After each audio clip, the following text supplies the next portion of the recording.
Hello ಪುಟಾಣಿ ಗೆಳೆಯರೇ, ಪುಟಾಣಿ ಮಾಯಾಲೋಕಕ್ಕೆ ನಿಮ್ಮೆಲ್ಲರಿಗೂ ಸ್ವಾಗತ.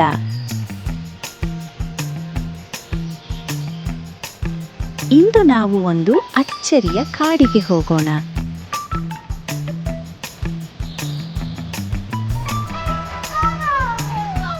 ಅಲ್ಲಿ ಒಂದು ಆನೆ ಇತ್ತು. ಆದರೆ ಅದು ಸಾಮಾನ್ಯ ಆನೆಯಲ್ಲ, ಅದಕ್ಕೆ ಹಾರುವ ಶಕ್ತಿ ಇತ್ತು.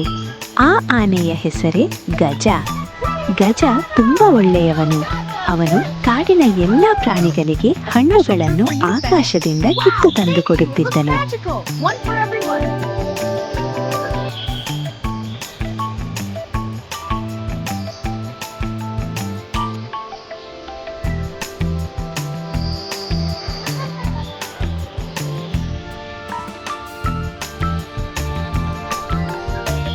ಆದರೆ ಒಂದು ದಿನ ಕಾಡಿನಲ್ಲಿದ್ದ ಮಾಯಾ ಸರೋವರದ ಪಕ್ಕದಲ್ಲಿದ್ದ ಒಂದು ದೊಡ್ಡ ಮರದಲ್ಲಿ ಒಂದೇ ಒಂದು ಚಿನ್ನದ ಬಣ್ಣದ ಹಣ್ಣು ಬಿಟ್ಟಿತ್ತು. ಆ ಹಣ್ಣು ಸೂರ್ಯನಿಗಿಂತಲೂ ಜಾಸ್ತಿ ಹೊಳೆಯುತ್ತಿತ್ತು.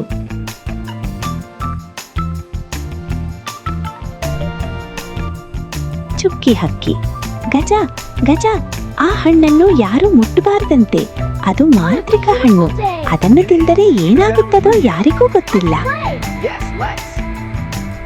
ಆದರೆ ಕುತಂತ್ರನರೆ ಟಿಂಕುಗೆ ಆ ಹಣ್ಣಿನ ಮೇಲೆ ಕಣ್ಣು ಬಿದ್ದು ಅವನು ಗಜನ ಹತ್ತಿರ ಬಂದು ಸುಳ್ಳು ಹೇಳಿದ. ಗಜ, ಆ ಹಣ್ಣನ್ನು ತಿಂದರೆ ಇಡೀ ಕಾಡಿನ ಪ್ರಾಣಿಗಳಿಗೆ ಯಾವತ್ತೂ ಹಸಿವಾಗುವುದಿಲ್ಲವಂತೆ, ನೀನು ಅದನ್ನು ಕಿತ್ತು ತರುತ್ತೀಯಾ?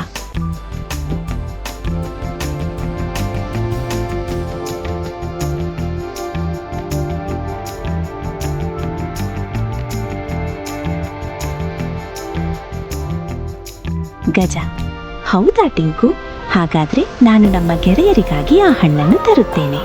ಅಯ್ಯೋ, ಇದೇನಿದು? ಗಜ ಹಣ್ಣು ಕಿತ್ತ ತಕ್ಷಣ ಕಾಡಿನ ಸೌಂದರ್ಯವೇ ಮಾಯವಾಯಿತು.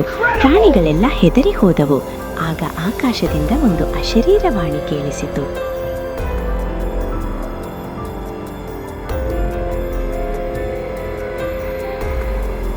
ಮಾಯಾಧ್ವನಿ: ಯಾರು ಸ್ವಾರ್ಥಕ್ಕಾಗಿ ಈ ಹಣ್ಣನ್ನು ಕಿಯುತ್ತಾರೋ ಅವರ ಜಗತ್ತು ಬಣ್ಣ ಕಳೆದುಕೊಳ್ಳುತ್ತದೆ. ಗಜ ಅಳುತ್ತಾ: ನನ್ನನ್ನು ಕ್ಷಮಿಸಿ, ನಾನು ಎಲ್ಲರಿಗೂ ಒಳ್ಳೆಯದಾಗಲಿ ಎಂದು ಇದನ್ನು ಕಿತ್ತೆ. ಇದನ್ನು ಮತ್ತೆ ಮರಕ್ಕೆ ಹೇಗೆ ಸೇರಿಸಲಿ? ಗಜ ತನ್ನ ತಪ್ಪನ್ನು ಒಪ್ಪಿಕೊಂಡನು. ಅವನು ತನ್ನ ಪ್ರೀತಿಯಿಂದ ಆ ಹಣ್ಣನ್ನು ಮರಳಿ ಅದೇ ಜಾಗದಲ್ಲಿ ಇಟ್ಟನು. ತಕ್ಷಣ ಕಾಡು ಮತ್ತೆ ಬಣ್ಣ ಬಣ್ಣವಾಗಿ ಕಂಗೊಳಿಸಿತು. ಟಿಂಕು ನರಿ ಅಲ್ಲಿಂದ ಓಡಿ ಹೋದನು. ನೋಡಿದ್ರ ಪುಟಾಣಿಗಳೇ, ಗಜ ತನ್ನ ತಪ್ಪನ್ನು ತಿದ್ದಿಕೊಂಡನು. ನಾವು ಕೂಡ ಅಷ್ಟೇ, ಬೇರೆಯವರು ಹೇಳುವ ಸುಳ್ಳು ಮಾತುಗಳನ್ನು ಕೇಳಿ ಆತುರ ಪಡಬಾರದು. ಸತ್ಯ ಏನೆಂದು ತಿಳಿಯಬೇಕು. ಈ ಕಥೆ ಇಷ್ಟವಾದರೆ ಲೈಕ್ ಮಾಡಿ, ನಿಮ್ಮ ಗೆಳೆಯರೊಂದಿಗೆ ಶೇರ್ ಮಾಡಿ. ಜೊತೆಗೆ ಈ ಚಾನೆಲ್ನ ಸಬ್ಸ್ಕ್ರೈಬ್ ಮಾಡುವುದನ್ನು ಮರೆಯಬೇಡಿ. ಮುಂದಿನ ವಿಡಿಯೋದಲ್ಲಿ ಮತ್ತೊಂದು ಮಾಯಾಲೋಕದ ಕಥೆಯೊಂದಿಗೆ ಸಿಗೋಣ. ಅಲ್ಲಿಯವರೆಗೂ ಬಾಯ್ ಬಾಯ್.